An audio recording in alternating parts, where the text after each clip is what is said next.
Here,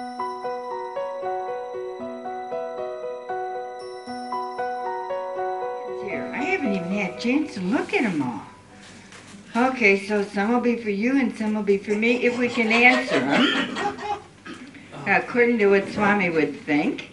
This one says, can you explain the importance of, and I don't know what the word is, can you explain the importance of compatibility matching through Hindu astrology? You know, there's always this question that comes up about, marriage arrangements versus a love marriage. All I have to say is that it's already been predestined. It makes no difference which way you go. You're not going to miss the boat, because Swami says, before your barn, around your neck is an invisible garland. And everything in that garland is what will happen to you in this life. I've lived in America all my life, and marriage arrangements is not a part of our culture. Love marriages are. And what I have to say is not a whole lot of success going on with that right now. When my mom and dad got married, they lived in a smaller community. And they all went to school together. The families all knew one another. And most of them married within the community and married either brothers or sisters of someone else. So they had all known one another for a very long time before they even got married. So in some form it was kind of like arranging. But it seems to me, if you look at it from a logical point of view, that if you do astrology charts and if you try to arrange that there's similar backgrounds, to me it sounds like it makes more sense than just shooting fish in a barrel. It seems more logical because your mother and father know you quite well, and if they can arrange a similar cultural situation for you, it's less problems. Robert and I got married because we were attracted to one another. There's no doubt about it. I mean, when he seen me and I seen him, it was like, we both, and we didn't know anything about karma or anything else. And there was a song at that time that was very popular. It was called Destiny. And so we both were familiar with that, and it truly was our destiny. But you see, I was Catholic and he was Protestant. So his parents told him, whatever you do, don't marry a Catholic. And my parents told me whatever I should do is not marry someone that wasn't Catholic. So do you see what problems we had to begin with? We had very loving parents, both of us. And even though they objected, they didn't put up much problems for us. His brother did, never spoke to me for years and years and years, still haven't got the best of relationship. But we had a lot of barriers to work through just on the spiritual aspect of it, just on the religious aspect of it. So Robert, over years, finally took Catholic instructions and became a Catholic. And so we both end up in Hinduism. So,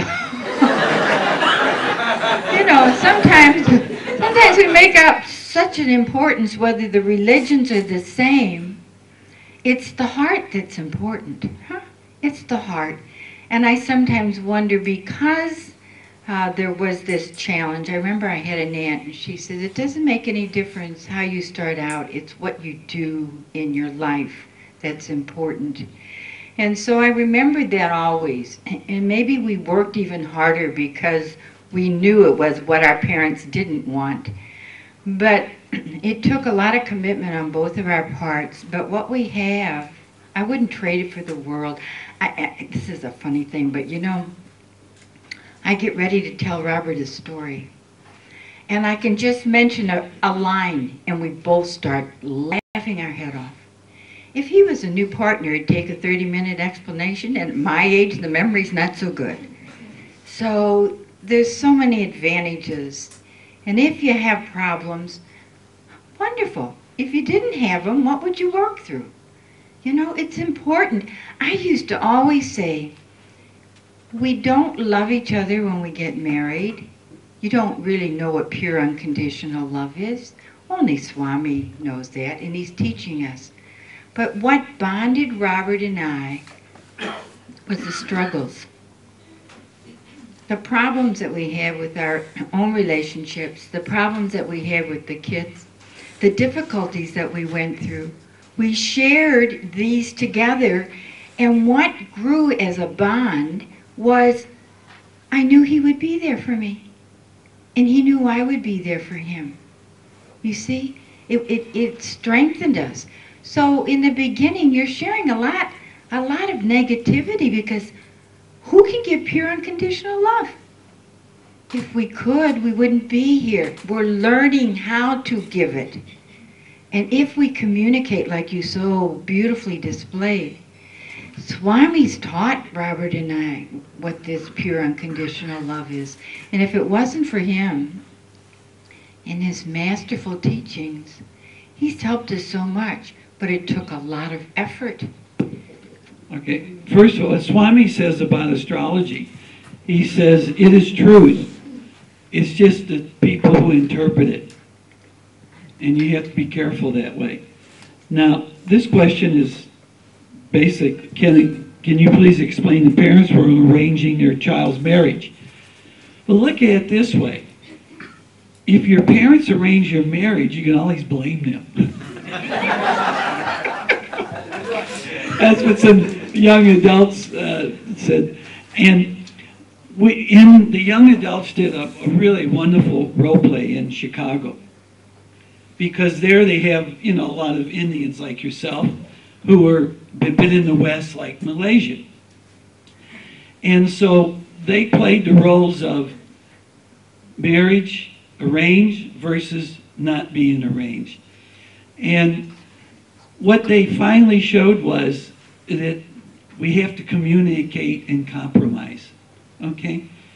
That because someone is put in a position that they do, quote, fall in love because of the situation, you should not gossip about that family. There's a very dear Indian friend of ours back east, and his daughter at medical school met a Western man and fell in love. And the gossip from side devotees that he was a terrible parent was not nice, because that happened. Swami says gossip is the worst thing you can do. The tongue, you can fall and break your arm, but the tongue slips and it can last forever. So you have to be very careful about these situations. You don't know the karma involved. You don't know these things. So just give them love like Swami does. Swami never, when he brings people in, he would never say negative things about them like some people do. Will I be strongly attracted to a man Swami wills for me? Well, if Swami wills it, it's your karma. How many have read the book Song of My Life by Jeanette Crothers? Everybody order it, get it, and circulate it. Song of My Life by Narasimhan said, someday it'll be looked at as great as The Ancient Mariner. It was written like in a prose book. This girl became a devotee. She had 2 sons and a husband. The husband became an alcoholic.